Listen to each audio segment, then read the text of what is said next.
Salut distingués abonnés. Devenir agriculteur ou éleveur ne s'improvise pas, mais il est capital d'acquérir un minimum de connaissances. Vous êtes nouveau sur la chaîne, ici nous parlons agriculture, nous parlons apiculture, nous parlons agroforesterie, nous parlons de différentes astuces qui peuvent vous permettre de réussir dans vos différents projets agro-silvo-pastoraux. Donc dans la vidéo d'aujourd'hui, on va parler fossiculture. Vous savez, lorsqu'on se lance dans l'élevage des fosses, des hannetons ou des zombies, il faut bien évidemment faire des étagères comme ceci, comme on a déjà conçu. Mais il y a aussi des risques, on va dire des ravageurs qui peuvent nuire considérablement à votre élevage. Et comme principal ravageur, on a par exemple les fourmis. Les fourmis causent de nombreux dégâts chez les hannetons ou les larves des hannetons. Et dans cette vidéo, on va vous donner quelques astuces pour éliminer ou éviter aux fourmis de pouvoir détruire votre élevage. Hormis les fourmis, vous le savez, lorsque vous construisez votre bâtiment et qu'à l'intérieur, vous avez fait vos étagères comme ceci, comme c'est en bois ou en bambou, il y a aussi des ravageurs tels que les termites qui peuvent facilement venir consommer votre bois ou vos bambous. Et cela, vous pouvez arriver un beau matin, vous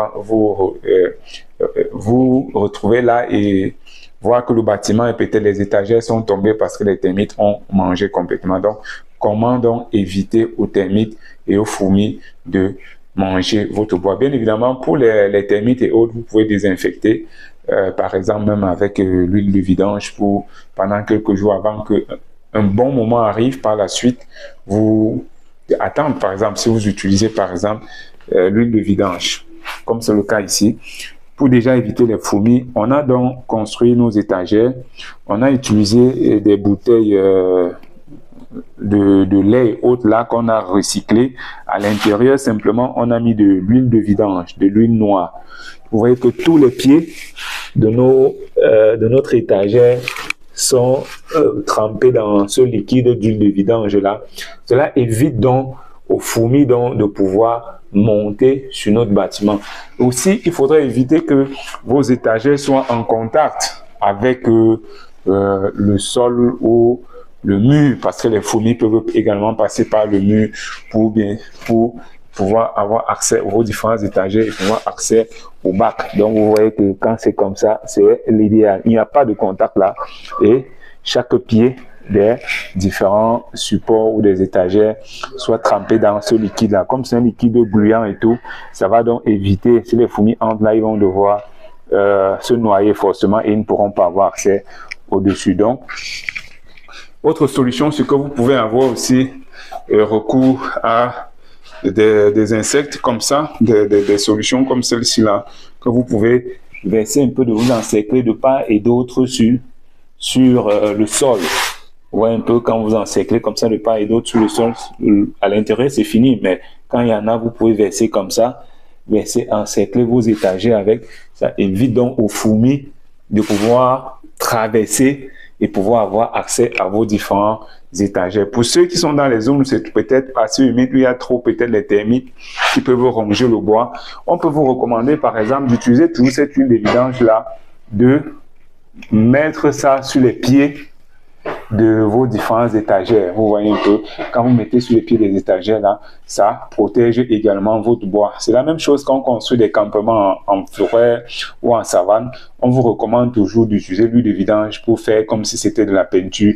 Vous mettez ça de part et d'autre pour donc éviter aux termites de pouvoir avoir accès et pouvoir consommer vos différents votre matériel en fait, que ce soit le bois, que ce soit les bambous et autres. Donc, voilà un peu ce qu'on voulait partager avec vous. On vous invite donc à partager dans vos différents réseaux cette vidéo pour que ceux qui veulent se lancer dans la culture des hannetons ou des fosses puissent avoir ces petits conseils-là et pouvoir éviter de perdre toute leur production. On vous invite aussi à une spéciale conférence gratuite qui aura lieu le vendredi 28 février 2025 et une session de rattrapage pour ceux qui n'auront pas, pour ceux qui ne pourront pas être là ce vendredi-là, le samedi 1er mars 2025 à 15h précises. 15h précises dans nos bureaux à Yaoundé, Gousso, Kansik, Bousso, descente éleveur face dépôt de boissons, Tubo distribution. Donc, si vous voulez réserver votre place pour avoir accès à la salle de conférence, nous vous invitons à nous écrire via le numéro qui s'affiche en bas de votre écran ou de vous appeler pour qu'on puisse vous intégrer dans notre groupe WhatsApp dédié à cette conférence-là. Et bien évidemment, il y a des formations qui seront organisées dès le mois prochain sur l'élevage des fosses. Nous rappelons que lors de cette conférence, on ne va pas que parler de la fossiculture, on va vous parler de l'agro-business en général. On va également faire une mention spéciale sur l'élevage des abeilles pour la production du miel, l'acide d'abeille et des différents produits. Pourquoi? Parce que c'est aussi un élevage simple, rentable, non contraignante.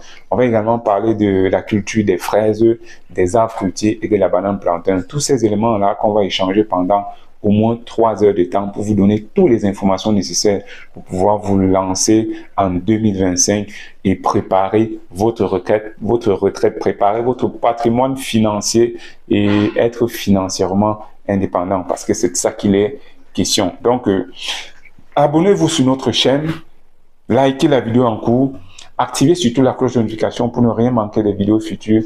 On va simplement se dire à très bientôt pour une nouvelle vidéo et un nouveau partage, ou plutôt à vendredi ou samedi 28 février et 1er mars pour ceux qui vont pouvoir avoir l'occasion d'échanger avec nous de vive voix du côté de Yaoundé. Allez, à très bientôt.